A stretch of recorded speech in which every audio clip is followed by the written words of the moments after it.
बुजुर्ग थे, वो दरिया किनारे वजू कर रहे थे। एक बिच्छू था जो एक लकड़ी पर तैरता हुआ, कभी पानी के हचकोलों से वो डूबता भी और कभी लकड़ी को थाम लेता, यूं पानी के बहाव पे जा रहा था। तो उन बुजुर्गों ने देखा तो हाथ डाल करके उसको निकालना चाहा, तो उसने अपनी फितरत के मुताबिक उनके हाथ पे डंग मार दिया। दर्द की शिद्दत से हाथ झटका तो वो गिर गया, तो फिर डूबने लगा, तो फिर पकड़ा और फिर उसने डंग लगा दिया। 7 मरतबा उसने डंग मारा और आप उसको निकाल के 8वीं मरतबा बाहर निकालने की कोशिश कर रहे हैं। तो मुरीद ने कहा, जो पास बैठा था, हज़रत ये बार बार आपको डंग मारता है और आप इसको निकालने के लिए कोशिश हैं। फरमाया, वो अपनी बुरी फितरत से बाज नहीं आता, मैं अपनी अच्छी आदत से बाज कैसे आ जाऊँ। तो लोगों के साथ रवैया अच्छा रखे, वो जो भी रवैया रखे। हम कहते हैं कोई ईंट उठाएगा तो हम आगे से पत्थर उठाएंगे, तो ये क्या कमाल हुआ। लोग कहते हैं तुम 1 कदम पीछे हटोगे, मैं 10 कदम पीछे हटूंगा, तो ये क्या कमाल हुआ।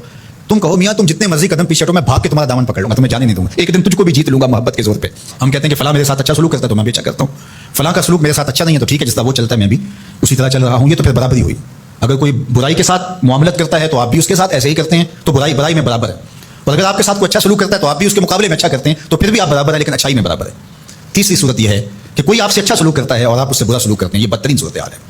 और सबसे बेहतर सूरत क्या है कि किसी का रवैया तल्ख भी हो, किसी का अंदाज नामुनासिब भी हो, कोई आपके साथ बुरा सलूक भी करता हो लेकिन आप उसके साथ अच्छा सलूक करते हैं। खून का रिश्ता है, दूध का रिश्ता है, वतन का रिश्ता है, हमसायगी का रिश्ता है, आपके साथ उसकी ताल्लुकदारी है, आपके आबा उजदाद की आपस के अंदर सांझ थी और आप उसको निभा रहे हैं। तो ये है बेहतरीन रवैया कि किसी का कोई भी रवैया हो आप उसके साथ अच्छा रवैया अख्तियार करते हैं। हज़रत उक़बा बिन आमिर रज़ियल्लाहु ताला अन्हु को हुज़ूर ने इरशाद फरमाया था, सिल मन क़तअका वाति मन हरमका वाफ़ु अम्मन ज़लमका। ऐ उक़बा बिन आमिर, जो तुझसे ताल्लुक तोड़े तो उससे ताल्लुक जोड़, जो तुझे महरूम रखे तो उसकी झोलियां भर दे, और जो तेरे पे ज़्यादती करे तो उसको माफ़ कर दे, उससे दरगुजर फरमा। ये बेहतरीन किरदार है जिससे एक अच्छा सुथरा पाकीज़ा और मुनासिब मुआशरा तरतीब पाता है और तरकीब पाता है। तो मेरे और आपके आका मौला ने हमें ये तलकीन की, बल्कि फरमाया जो ये चाहता है कि उसकी उम्र में बरकत हो और रिस्क में इजाफा हो, वो रिश्तेदारों के साथ सलूक अच्छा करे। ये राज है उम्र में बरकत का और रिस्क में इजाफे का।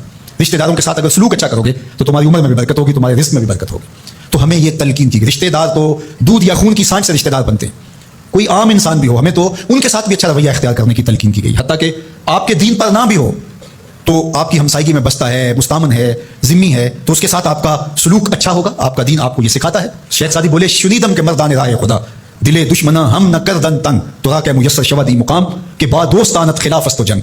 मैंने सुना है कि जो अल्लाह के बंदे हैं वो तो दुश्मनों का दिल भी नहीं दुखाते। तुझे तसव्वुफ के मरातब रफिया कैसे नसीब हो सकते हैं? तू तो अपनों से जंग छेड़ के बैठा है, तू तो अपनों के गिरेबान फाड़ रहा है, अपनों की पकड़ियां नोच रहा है, और तू तो अपनी रिश्तेदारियों को तोड़ रहा है, तो अपने हम मनसबों के साथ उलझाव में मुब्तला है, अपने हम मसलकों हम मशरबों के साथ तेरा उलझाव चल रहा है, तेरी लड़ाई चल रही है। तुझे कैसे मर्तबा और बातन का नूर अंदर का उजाला नसीब होगा? जो अल्लाह के बंदे हैं वो तो दुश्मनों का भी दिल नहीं दुखाते। इंसान तो इंसान रहे, वो तो जानवरों के साथ भी रवैया अच्छा रखते हैं कि ये अल्लाह की मखलूक है।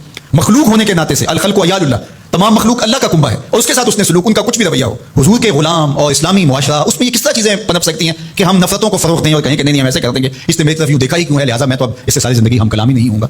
तो रवैयों की खूबसूरती और सिला रहमी ये हमारे दीन ने हमें